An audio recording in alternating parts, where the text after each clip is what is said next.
साथ पंगा ले रहा और मैं किसी के बाप से भी नहीं डरता, जो करना है तुम कर लो। फिर बिन्यामीन गुस्से में सिराज अमृतसरी और मियाँ जी के पास जाता है और उन्हें बताता है कि मंटो ने फरहाद को गवाह कर लिया है और किसके कहने पर किया है।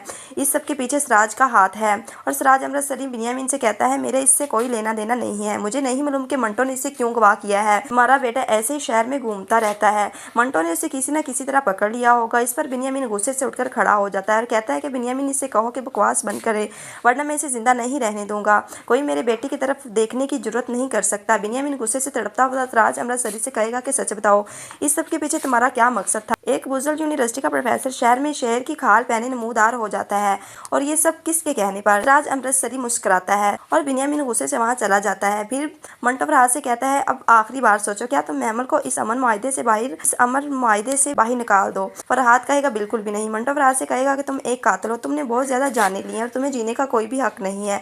अगर तुम जिंदा रहे तो कौन जानता है कि तुम कितनी और जाने ले लोगे। फरहाद मंटो को बताएगा कि हजरत ने उसे अपने बाप का खून माफ कर दिया है। मंटो इसके बाद इफ्रा के वालिद को बुलाएगा और जब इफ्रा का वालिद वहां पर आ जाएगा तो मंटो फरहाद से पूछेगा क्या तुम जानते हो ये कौन है। और मंटो कहेगा ये इफ्रा का बाप है जो अपनी बेटी के इंसाफ के लिए कब से कानून का दरवाजा खटखटा रहा है। कौन जाने, लेकिन इस गरीब को ये नहीं मालूम कि कानून खुद तुम्हारे बाप की जेब में छुपा हुआ है, इसलिए कानून से इंसाफ नहीं मिल सकता। हजरत ने तुम्हें अपने बाप का खून माफ कर दिया लेकिन तुम इसकी बेटी के कातिल हो। मंटो कहे इसने अपनी बेटी का खून माफ नहीं किया। मंटो कहेगा कि इसकी बेटी का जुर्म सिर्फ ये था कि वो तुमसे प्यार करती थी। फरहाद मंटो और इफ्रा के वाल से कहेगा कि मैं किसी इफ्रा को नहीं जानता, ना ही मैंने किसी को कत्ल किया है, ये मुझ पर इल्जाम है, वो सिर्फ मेरी दोस्त थी और मुझे मालूम नहीं कि उसके साथ क्या हुआ या नहीं। जिस पर मंटो फरहाद को बताएगा कि इफ्रा का बाप अपनी बेटी के लिए इंसाफ चाहता है और पूरी यूनिवर्सिटी उसके साथ खड़ी है और सब तुम्हारे खिलाफ है।